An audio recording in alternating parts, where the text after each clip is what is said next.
Mega Ayuning Tias masih terbelalak menatap layar ponselnya ketika sinar mentari sore menembus celah jendela rumah kayu sederhana di Lumajang. Dalam kotak masuk email, berderet huruf tebal bertuliskan, Official Invitation Volleyball Nations Friendship Cup, Istanbul. Detak jantungnya langsung berpacu.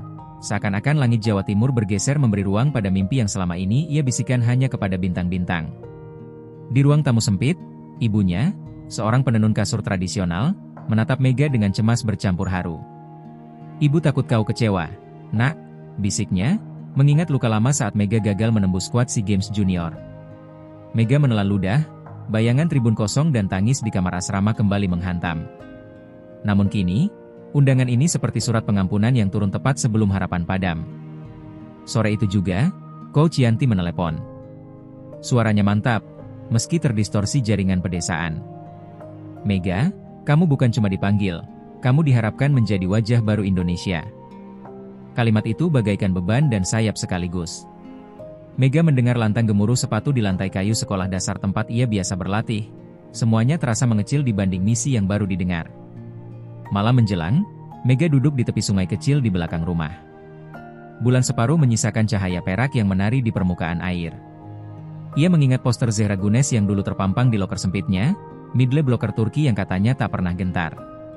Mega merasakan campuran kagum dan gentar, seolah namanya sendiri terlalu ringan di samping sosok raksasa itu. Esok paginya, warga desa berkumpul di lapangan voli beralaskan tanah merah. Mereka membawa spanduk keriput bertuliskan, "Bangga Mega, bawa nama Lumajang." Teriakan semangat itu mengguncang jiwa Mega, namun di balik sorak ada bisik, sanggupkah ia mengangkat beban seluruh desa?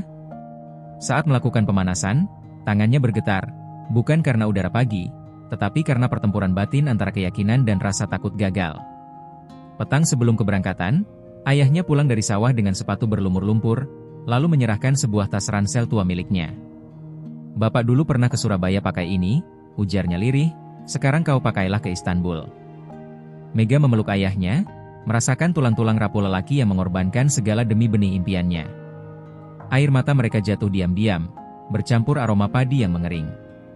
Di Bandara Juanda, lampu neon memantulkan keraguan Mega di lantai mengilat. Sepanjang lorong keberangkatan, ia berpapasan dengan atlet-atlet bertubuh menjulang, seragam internasional berlogo sponsor Gemerlap. Rasa inferior mulai menyusup seperti angin dingin melalui celah jaket tipisnya.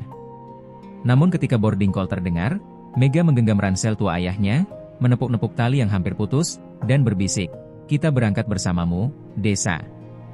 Mesin pesawat menderu, menarik tubuhnya menjauh dari tanah kelahiran. Saat awan cumulonimbus terbelah di luar jendela, Mega menuliskan satu kalimat di notes kecilnya. "Spike ini bukan hanya untukku, ini suara semua hati yang tak pernah didengar." Di ketinggian 30.000 kaki, ia menutup mata. Di balik kelopak itu, tergambar net raksasa dengan bayangan Zehra Gunes di seberang. Di sana, pertarungan baru saja dimulai. Setibanya di Istanbul, udara dingin bulan Maret langsung menyergap kulit Mega. Jaket merah bertuliskan, Indonesia, di punggungnya terasa terlalu mencolok di antara para atlet asing yang melenggang angkuh di Bandara Internasional Ataturk. Ia melangkah pelan melewati lorong kedatangan, matanya terpaku pada bendera-bendera negara peserta yang berkibar di langit-langit. Sebuah pertanyaan menyelinap ke benaknya. Apakah aku benar-benar pantas berada di sini? Di lobi Hotel Timnas, suasana hening ketika Mega memasuki ruangan tempat Coach Yanti menunggunya. Pelatih itu berdiri di balik jendela, menatap Bosporus yang berkilau di kejauhan. Tanpa menoleh, ia berkata lirih, "Kau tahu kenapa kamu di sini, Mega? Karena voli Indonesia butuh wajah baru. Bukan hanya untuk menang, tapi untuk dihormati." Kalimat itu menyayat, seolah menusuk ke dasar hati Mega yang penuh luka-luka tak terlihat. Mega hanya mampu mengangguk, meski dalam dadanya badai mulai berputar. Coach Yanti menyerahkan selembar dokumen, profil lengkap lawan yang akan dihadapi Indonesia di babak penyisihan. Di lembar terakhir, ada foto besar Zehra Gunes dengan caption, "The Iron Wall of Europe." Mega memandang mata dingin dalam potret itu, merasakan tekanan tak kasat mata yang menggantung di tengkuknya. Malamnya, Mega duduk sendirian di balkon kamar hotel. Di tangannya, secari kertas berisi pesan singkat dari adiknya di rumah. "Kak, bikin Turki tahu Lumajang itu ada." Ia terdiam, menatap lampu-lampu kota yang berkedip seperti doa-doa dari tanah air. Ia tahu, ini lebih dari sekadar turnamen. Ini adalah benturan dua dunia, desa kecil yang nyaris tak dikenal, dan pusat voli dunia yang dingin dan penuh gengsi. Hari pertama latihan bersama, Mega tiba lebih awal di lapangan. Matanya mencari-cari satu sosok, Zehra. Namun saat ia melihat pemain-pemain Turki memasuki lapangan dengan langkah tegap dan wajah beku, Mega menghindari kontak mata. Ia tahu, satu kesalahan kecil bisa menjadi santapan media. Sementara pemain Turki berlatih dengan formasi rapi, Mega hanya ditemani bayangan kegugupan dan suara ibunya yang bergema dari kejauhan. Di tengah latihan ringan, sebuah bola liar meluncur cepat ke arah Mega. Refleksnya menangkap bola itu dengan satu tangan, membuat semua orang menoleh. Zehra, yang baru saja masuk dari sisi samping lapangan, berdiri terpaku beberapa meter darinya. Untuk sepersekian detik, dua pasang mata itu bersirobok, hening namun menggetarkan. Ada tantangan, ada ketegangan, namun juga sejumput pengakuan yang enggan terucap. Seusai latihan, Mega kembali ke kamar dengan lutut terasa berat. Bukan karena lelah fisik, tapi karena beban mental yang kian membesar. Ia duduk di atas tempat tidur, membuka buku catatan kecil yang dibawanya dari rumah. Di halaman pertama, ia menulis dengan pena yang bergetar, "Aku tak akan tunduk, meski mereka menatapku seolah aku tak ada." Di balik tulisan itu, ia menyembunyikan air mata yang akhirnya jatuh, satu demi satu. Di luar jendela, Istanbul bersinar megah, kota yang tak tahu siapa dirinya, dan mungkin tak peduli. Tapi Mega tahu satu hal, jika ia mundur sekarang, bukan hanya karirnya yang hancur, tapi juga harapan semua anak pelosok negeri yang bercita-cita seperti dirinya. Maka ia berdiri, meraih sepatu latihan, dan menatap bayangannya sendiri di kaca. "Aku akan buat mereka ingat, bahkan jika namaku susah mereka ucapkan." Hari pertandingan persahabatan antar tim peserta menjadi momen yang paling ditunggu-tunggu. Mega berdiri di pinggir lapangan indoor megah di Kompleks Olahraga Sinan Erdem Dome, tempat tribun menjulang seperti dinding batu. Ia memandangi lantai lapangan berwarna biru tua yang mengilap, tempat para legenda voli dunia menorehkan sejarah. Jantungnya berdetak liar, karena hari itu, ia akan bersisian dengan idolanya, atau mungkin musuhnya, Zehra Güneş. Suasana menjadi senyap sesaat saat tim Turki memasuki lapangan. Tubuh-tubuh menjulang tinggi, tatapan mereka tegas dan dingin, seperti pasukan yang tak pernah kalah. Di antara mereka, sosok Zehra muncul. Ia berdiri dengan kepala tegak, mata tajam menelusuri ruangan, dan langkahnya bak komando. Mega menahan napas saat mata mereka kembali bersirobok, tapi kali ini lebih lama. Ada semacam benturan diam, seperti dua gunung yang saling mengukur ketinggian satu sama lain. Dalam sesi latihan gabungan, pelatih membagi tim campuran dari berbagai negara untuk simulasi permainan. Tanpa rencana, Mega dan Zehra berada di tim yang berseberangan. Mega menahan degup jantungnya. Ini bukan pertandingan resmi, tapi suasana mendadak tegang. Sorot mata penonton, pelatih, dan bahkan rekan-rekan tim lain, kini menatap keduanya, dua bintang dari dua dunia yang belum saling mengenal, tapi sudah saling menantang. Bola pertama mengarah ke Mega. Ia tak membuang waktu. Dengan lompatan tinggi dan tangan kanan yang menghentak kuat, ia meluncurkan spike tajam ke sisi kanan lapangan. Zehra membaca arah bola, melompat, dan mengulurkan tangannya. Tapi bola itu lolos. Tidak bersih, tapi cukup membuat Zehra terpaku. Untuk pertama kalinya, blok baja itu retak. Sorakan kecil terdengar, dan Mega berdiri tegak, meski tubuhnya sedikit gemetar. Zehra tidak bereaksi. Ia hanya menatap net di depannya dengan wajah datar. Namun mata tajamnya seolah menyala. Satu kesalahan bagi pemain lain bisa dianggap biasa, tapi bagi Zehra, itu hinaan. Ia menggenggam tangannya lebih kuat, rahangnya mengeras. Di titik itu, Mega sadar, ia baru saja membangunkan seekor singa yang sedang tertidur. Beberapa menit kemudian, giliran Mega yang harus menerima spike dari sisi Zehra. Bola melesat seperti petir, menghantam lantai dengan bunyi yang mengguncang jantung. Mega tidak sempat bergerak. Ia terpaku, bukan karena takut, tetapi karena tak menyangka kekuatan sebesar itu datang dari tangan yang begitu tenang. Zehra menatap Mega dari seberang net, seolah berkata, "Aku tidak akan membiarkan itu terjadi lagi." Setelah sesi usai, semua pemain berkumpul di pinggir lapangan. Zehra berjalan melewati Mega tanpa sepatah kata pun. Namun saat berjarak setengah langkah, ia berbisik pelan dalam bahasa Inggris beraksen Turki, "Nice hit but onci is never enough." Mega membeku. Bukan karena kata-katanya, tapi karena nada suara Zehra seperti tantangan yang berbalut pengakuan.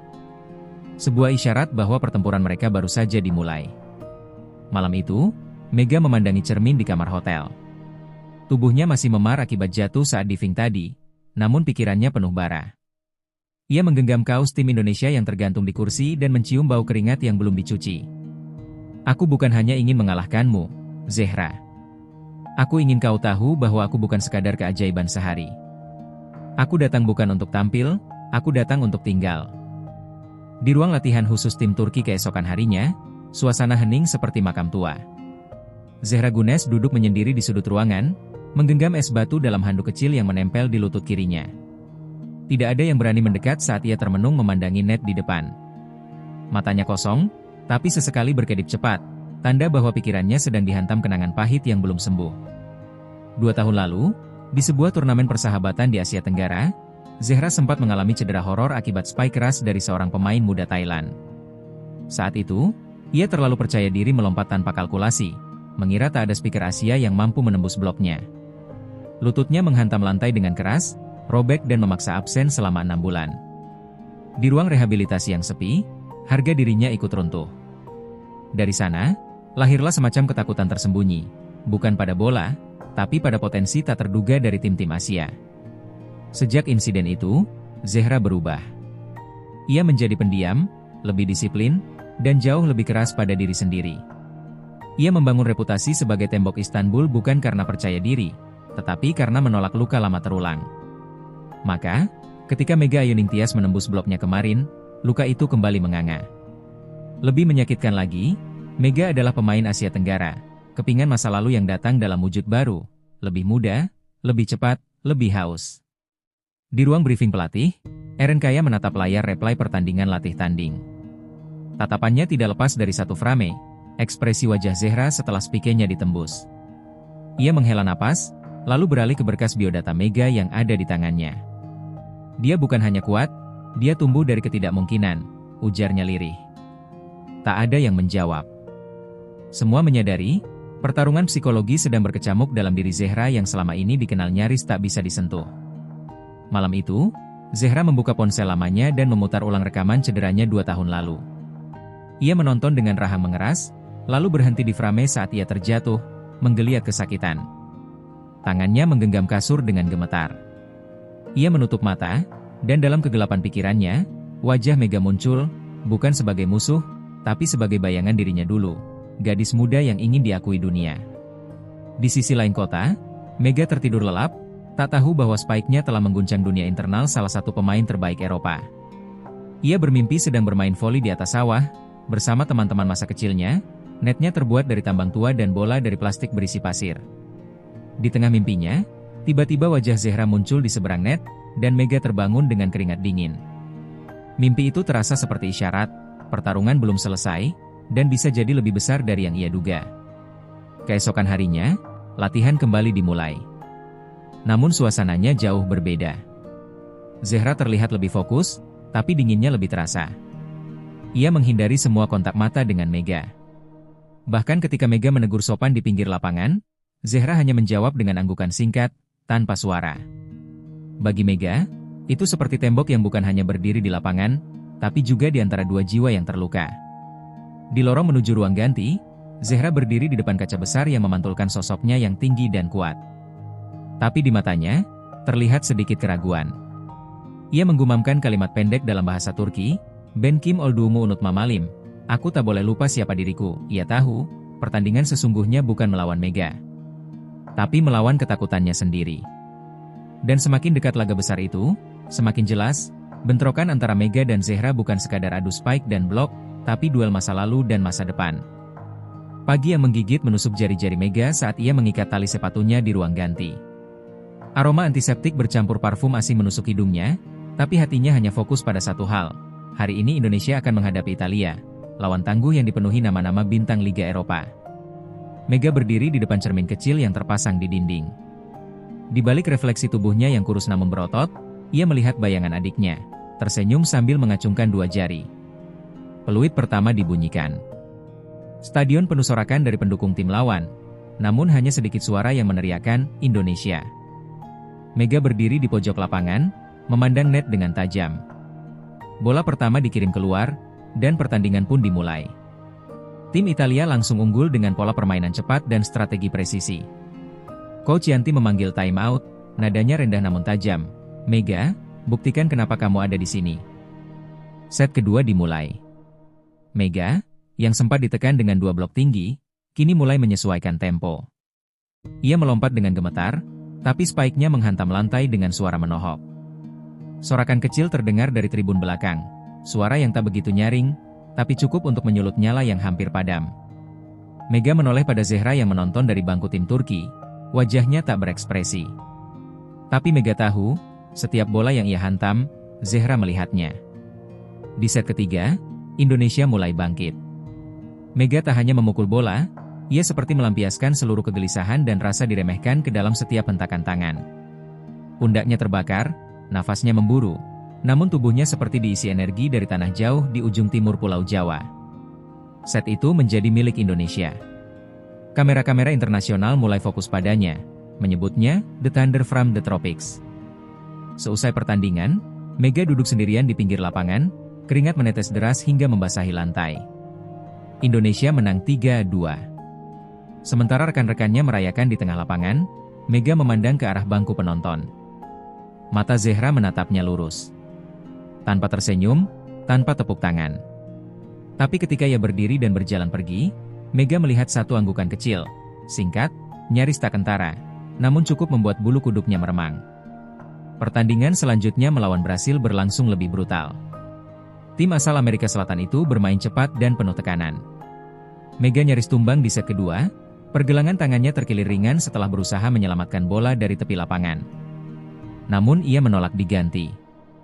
Dengan tangan di bebat perban, ia terus melompat dan menghantam. Set keempat dimenangkan Indonesia setelah rally 27 bola yang membuat seluruh stadion terdiam sejenak, kagum. Usai pertandingan, nama Mega muncul di layar raksasa sebagai MVP sementara turnamen. Wajahnya terpampang di media sosial internasional, namun Mega tak merayakan. Ia hanya menatap gelang karet yang melingkar di tangannya, hadiah dari adiknya sebelum berangkat. "Kalau kakak gugup, pegang ini." Di situ ada doa ibu. Malam itu, di kamarnya, Mega berlutut dan berdoa tanpa suara, memeluk kaos latihan yang belum sempat dicuci. Di sudut lain hotel, Zehra duduk di ruang taktik bersama Coach Eren. Mereka memutar ulang semua aksi Mega di layar besar. Eren menatap Zehra, lalu berkata lirih, "Dia bukan lagi ancaman. Dia adalah ujianmu." Zehra tidak menjawab, tapi matanya menyala. Ia tahu laga berikutnya bukan sekadar pertandingan. Itu akan menjadi perang dua arah, bukan antara negara, tapi antara hati yang masih terpenjara luka, dan jiwa yang ingin membuktikan bahwa ia pantas ada di puncak dunia. Pagi di hari semifinal itu tidak terasa seperti pagi biasa. Udara Istanbul menggantung berat di langit, seolah turut memikul beban dari dua nama yang menjadi magnet turnamen, Zehra Gunes dan Mega Ayuningtyas. Di dalam ruang ganti, Mega berdiri di depan kursi kayunya, diam seperti patung. Suara sorakan di luar stadion tak terdengar baginya, yang ada hanya detak jantung yang berdentam makin keras, menyamai degup waktu. Di seberang dinding, Zehra tengah membungkus lutut kirinya dengan pelindung logam tipis. Diam-diam, ia merapal doa pendek dalam bahasa ibunya, tanpa ekspresi. Saat kedua tim memasuki lapangan, sorotan lampu stadion menyinari mereka seperti dua kutub yang ditakdirkan berbenturan. Mega berdiri tegak, menyeka keringat di pelipisnya sambil menatap net dengan keteguhan yang tak pernah ia miliki sebelumnya. Zehra di sisi lain, tak menunjukkan keraguan sedikit pun. Namun di balik tatapan tajamnya, ada ketegangan halus yang hanya ia dan pelatihnya yang bisa baca. Ini bukan sekadar pertandingan. Ini penebusan. Peluit dibunyikan, set pertama dimulai. Bola mengudara, dan sejak detik pertama, pertarungan terjadi bukan hanya antar tim, tetapi antara dua tangan, Mega dengan pukulan mautnya, dan Zehra dengan dinding baja yang sudah melegenda. Spike pertama Mega membelah udara, mengarah ke sudut kiri. Zehra melompat, memblok sempurna. Bola mental, poin untuk Turki. Sorakan meledak. Mega terdiam, mengepalkan tangan. Itu baru permulaan. Tapi Mega bukan gadis desa pemalu seperti dulu. Ia menatap Zehra, mengangguk pelan. Poin berikutnya, Mega membalas dengan tipu arah, mengelabui blok Turki, mencetak angka bersih. Sorakan pun pecah dari pendukung Indonesia yang kini mulai ramai. Saling serang terjadi dalam tempo tinggi. Mega dan Zehra bertarung di udara seperti dewi-dewi perang yang turun dari langit, menghantam dan menahan, jatuh lalu bangkit lagi. Set pertama berakhir 25-23 untuk Turki. Tapi api di mata Mega belum padam. Set kedua menjadi medan tempur yang bahkan membuat komentator kehabisan kata. Spike Mega menembus blok, lalu dibalas Zehra dengan fastball mematikan. Mereka saling melirik, saling menantang, tanpa kata-kata. Di titik tertinggi pertandingan, Mega terjatuh usai menyelamatkan bola panjang. Lututnya memar, napasnya memburu, tapi ia menolak diganti. Coach Yanti berteriak di pinggir lapangan, "Bangun, Mega! Kau bukan cuma pemain, kau adalah janji dari jutaan mimpi yang tertunda." Di sisi lapangan, Zehra sempat melirik Mega yang terhuyung. Sesuatu bergolak di dadanya, bukan belas kasihan, tapi rasa hormat yang tak bisa diingkari. Ia tahu rasa sakit itu. Ia pernah berdarah di tempat yang sama, dengan kamera-kamera yang tetap bergulir meski tubuhnya runtuh. Untuk pertama kalinya sejak turnamen dimulai, Zehra merasakan keinginan untuk melihat Mega tetap berdiri. Bukan untuk menang atas gadis itu, tapi untuk mengalahkannya dalam kondisi terbaiknya. Set ketiga dan keempat berlangsung ketat, penuh rally panjang dan teriakan histeris dari penonton. Mega mencetak aci yang membuat bangku Indonesia melonjak, sementara Zehra memblok spike Mega dengan satu tangan yang membuat bangku Turki bergemuruh. Skor 2-2, masuk ke set penentuan. Wajah-wajah di lapangan bukan lagi pemain, tapi pejuang. Mereka tidak bermain untuk medali. Mereka bermain untuk jiwa masing-masing. Saat bola terakhir dipukul dan jatuh sempurna di garis belakang Turki, stadion meledak. Indonesia menang. Mega terdiam, tidak bersorak. Kakinya bergetar. Ia menatap ke seberang, mencari Zehra. Sang middle blocker berdiri tegak, napas tersengal, namun dengan sorot mata yang tak bisa disangkal. Pengakuan penuh, tanpa syarat. Zehra berjalan pelan ke arah Mega. Tak berkata apa-apa. Ia hanya meraih tangan Mega, menggenggam erat, dan menatapnya lama. Dalam genggaman itu, tak ada pemenang atau pecundang, hanya dua jiwa yang telah saling mengerti. Setelah luka, setelah badai. Ruang ganti Turki sunyi. Tidak ada suara botol minum, tidak ada percakapan. Hanya denting jam dinding yang terdengar menusuk seperti tetesan air di batu. Zehra duduk di sudut ruangan, membungkuk dengan handuk di atas kepala. Nafasnya masih berat, namun bukan karena fisik, melainkan karena sesuatu yang lebih dalam, kekalahan. Di atas meja, statistik pertandingan tergeletak dingin. Untuk pertama kalinya dalam 3 tahun, namanya berada di bawah statistik seorang pemain Asia Tenggara. Pelatih Eren Kaya melangkah pelan ke arahnya. Ia tahu, menyentuh luka Zehra saat masih menganga bisa jadi bumerang. Tapi ia juga tahu, jika dibiarkan, tembok baja itu akan retak dari dalam. Zehra, panggilnya pelan. Tak ada jawaban. Hari ini kau tidak kalah karena kamu lemah. Kau kalah karena akhirnya bertemu seseorang yang membuatmu menatap ke cermin. Suara Eren tak keras, tapi cukup untuk membuat tubuh Zehra sedikit menegang. Zehra mengangkat kepalanya perlahan, matanya merah, bukan karena tangis, tapi karena marah pada dirinya sendiri. Kenapa aku tidak cukup tinggi? Gumamnya dalam bahasa Turki. Kenapa aku tidak bisa menghentikannya? Pelatihnya duduk di samping, lalu berkata, karena dia bukan kamu. Dia datang dari jalan yang tak pernah kamu lewati. Dan kamu tidak bisa memblokir cerita yang belum pernah kamu pahami. Di sisi lain stadion, Mega masih berada di ruang medis. Kakinya diperiksa sambil ditutup es, sementara tim medis membalut luka-luka kecil di lengannya. Namun di wajahnya tak ada raut bangga. Ia hanya bertanya satu hal pada Coach Yanti, Zehra baik-baik saja? Pertanyaan itu membuat sang pelatih diam. Ia tahu, Mega tidak hanya bertanding tadi. Ia telah menyentuh sesuatu dalam diri Zehra, seperti paku kecil yang menghantam lapisan baja, pelan, tapi menghunjam. Malam menjelang, Zehra kembali ke kamar hotelnya tanpa menyapa siapapun. Di meja, sebuah boneka kecil bergambar anak-anak dari UNICEF Turki yang dulu ia wakili dalam kampanye olahraga untuk anak pengungsi. Ia memegang boneka itu erat, lalu menatap keluar jendela, melihat bayangan Bosporus yang mengalir tanpa henti. Air matanya jatuh perlahan. Ia tidak menangis karena dikalahkan. Ia menangis karena akhirnya menyadari bahwa dirinya tidak sekuat yang selama ini ia kira. Dalam keheningan itu, Zehra membuka gawainya dan memutar ulang cuplikan pertandingan. Tangannya berhenti pada satu frame, saat Mega bangkit setelah jatuh di set keempat, berdiri dengan kaki pincang, tapi tetap tersenyum pada rekan setimnya. Itu bukan kekuatan fisik. Itu bukan strategi. Itu adalah sesuatu yang tak bisa dilatih di lapangan. Jiwa yang dilatih oleh penderitaan. Disitulah, Zehra menyadari, ia sudah lama bermain untuk menang, tapi Mega bermain untuk bertahan hidup. Keesokan harinya, berita internasional memuat judul-judul dramatis. Indonesia tundukan raksasa Eropa, Mega Ayuningtyas, The Girl Who Shocked the Iron Wall.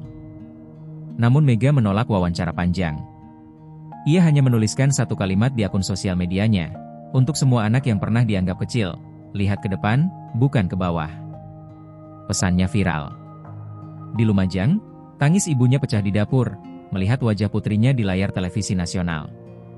Zehra membaca kalimat itu dengan mata berkaca-kaca.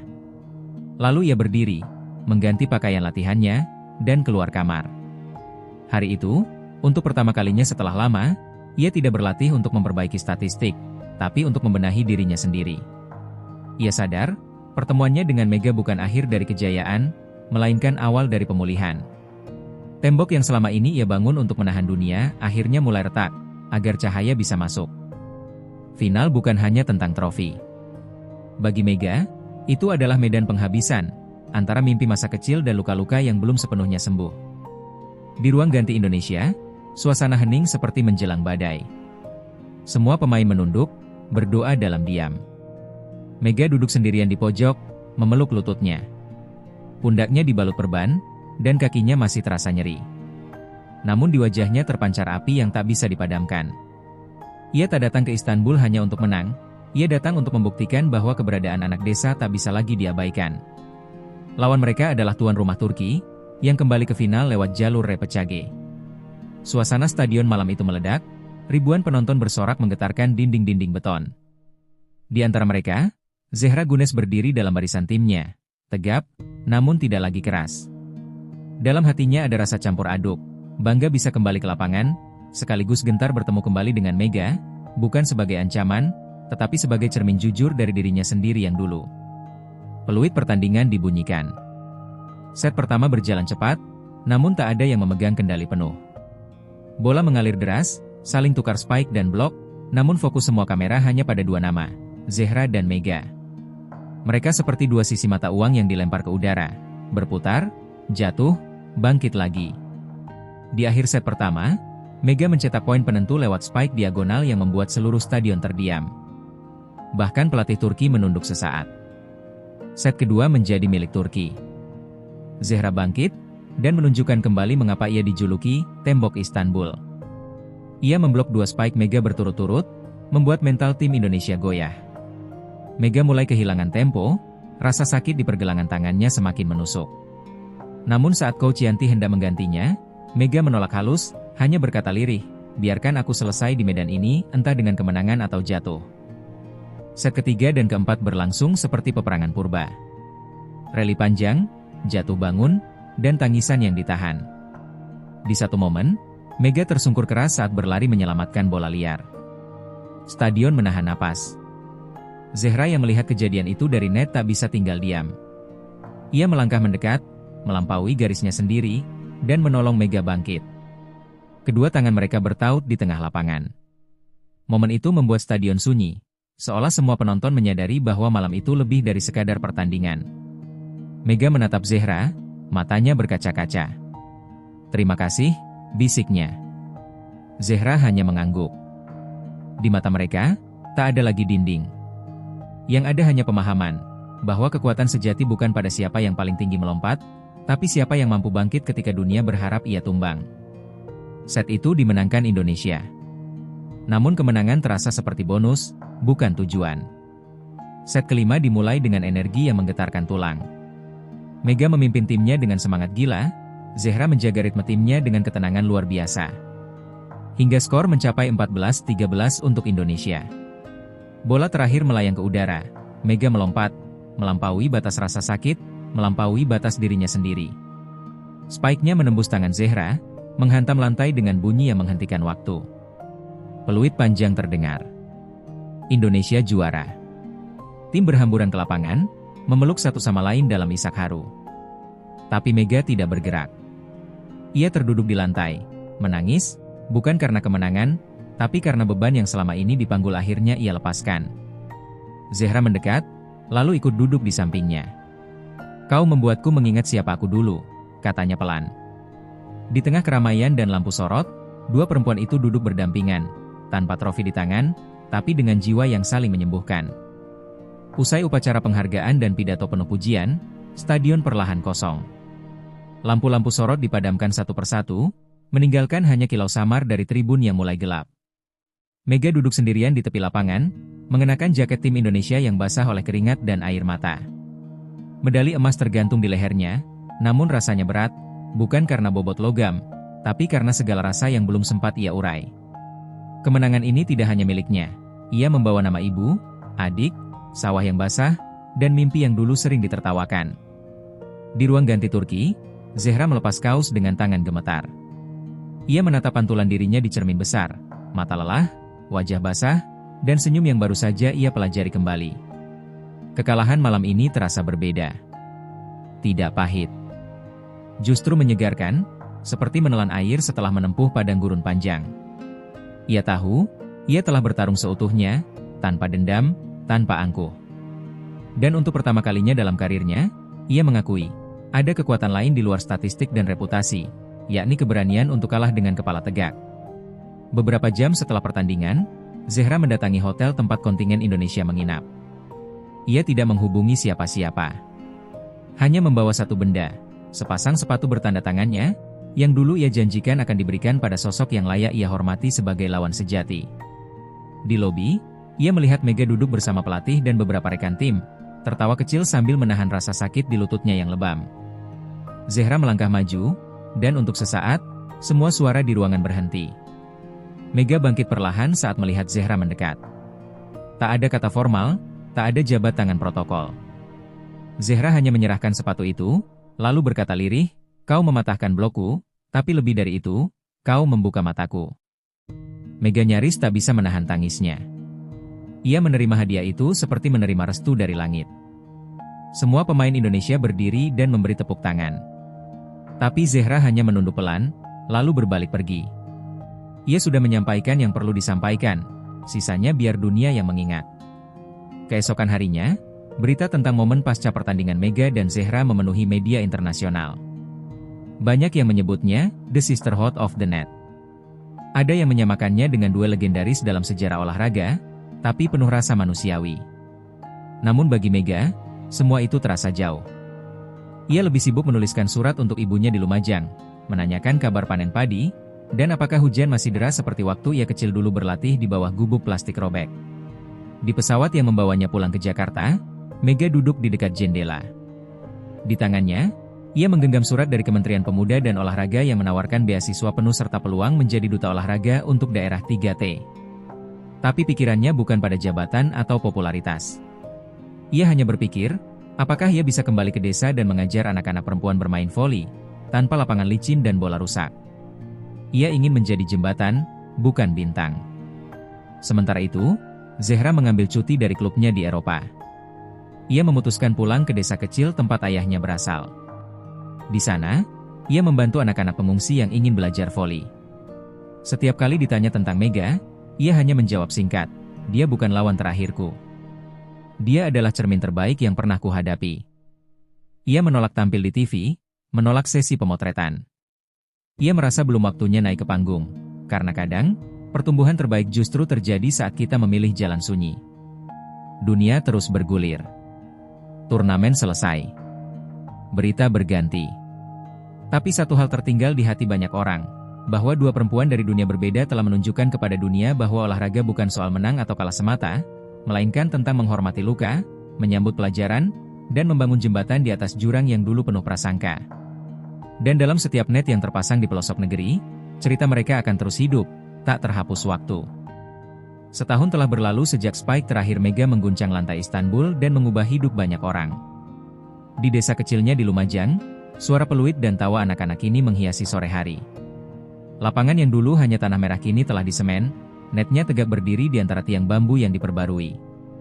Mega berdiri di pinggir lapangan, mengenakan kaos sederhana, tangannya penuh debu dari menyusun bola latihan. Ia bukan lagi Mega sang juara di sini. Ia hanya Kak Mega, pelatih anak-anak yang datang meski hujan turun deras atau matahari terik membakar sawah. Dua di Jakarta, namanya sering disebut dalam seminar, debat parlemen, hingga ruang-ruang diskusi pendidikan. Tapi Mega memilih diam. Tawaran menjadi brand ambassador, komentator, bahkan aktris, ditolaknya halus. Ia hanya menerima satu hal, program keliling pelosok sebagai pelatih sukarela. Ia percaya, kemenangan terbesarnya bukan di Istanbul, tetapi setiap kali ada anak perempuan yang tersenyum karena untuk pertama kalinya mereka boleh bermimpi lebih tinggi dari dinding rumah mereka. Suatu pagi, saat Mega sedang mengajar smash dasar di lapangan desa, seorang anak kecil berteriak sambil berlari membawa surat. Surat itu bertuliskan kop resmi Federasi Bola Voli Dunia. Isinya, Mega diundang ke Swiss untuk menghadiri forum Women Beyond the Net, forum internasional tentang peran perempuan dalam olahraga lintas budaya. Mega gemetar. Bukan karena takut bicara, tetapi karena tahu, ia tak bisa menolak panggilan seperti itu. Di dunia yang tak adil, suara dari pinggir kadang harus lebih nyaring agar didengar. Di forum itu, Mega berdiri di atas podium, mengenakan batik sederhana dan sepatu kets robek yang telah ia jahit sendiri. Di depan ratusan hadirin dari berbagai negara, ia tidak membaca teks. Ia hanya bercerita tentang net yang dulu ia buat dari tali jemuran. Tentang hari-hari ia hampir menyerah karena suara orang-orang yang mencemooh. Tentang Spike yang menembus tangan baja seorang legenda Turki, bukan untuk menaklukkan, tapi untuk menunjukkan bahwa mimpi tidak mengenal kasta.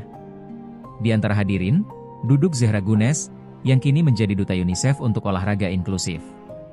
Wajahnya penuh senyum, namun matanya berkaca-kaca. Setelah acara, ia menghampiri Mega, memeluknya erat di depan semua orang. Tak ada kata. Tapi semua yang menyaksikan tahu, itu bukan pelukan antar juara, tapi antar perempuan yang telah saling menyembuhkan. Foto mereka viral, tetapi tidak dengan narasi kehebohan. Justru dipuji sebagai simbol harapan. Sejak forum itu, Mega dan Zehra menjalin proyek bersama, membangun pusat pelatihan voli untuk anak perempuan di kawasan konflik dan desa tertinggal. Mereka tidak membagi negara atau bahasa, hanya keyakinan yang sama, bahwa setiap anak berhak menembus batas, entah melalui bola, entah melalui mimpi. Proyek mereka diberi nama Net of Light, net yang bukan membatasi, melainkan menyambung dunia. Di Lumajang, sekolah tempat Mega dulu menumpang latihan kini punya lapangan baru dan ruang ganti layak. Di dindingnya, terpampang mural besar, Mega dan Zehra berdiri di sisi berseberangan net, tapi saling tersenyum, saling menggenggam ujung jaring. Di bawah mural itu tertulis, "Kita bukan lawan, kita saudara dalam pertempuran hidup." Kalimat yang lahir dari peluh dan luka, bukan dari pidato media. Dan pada suatu sore yang sunyi, Mega berdiri sendirian di lapangan tempat semuanya bermula. Ia memandang net dengan mata teduh. Angin bertiup lembut, menggoyangkan kain kecil yang tergantung di tiang net. Sepotong pita merah bertuliskan nama-nama muridnya. Ia tersenyum, lalu berkata dalam hati, "Dulu aku hanya ingin dikenang. Kini, aku hanya ingin mereka tumbuh." Sebab, pada akhirnya, Spike sekeras apapun akan dilupakan, tapi net yang menyatukan hati, itulah yang kekal.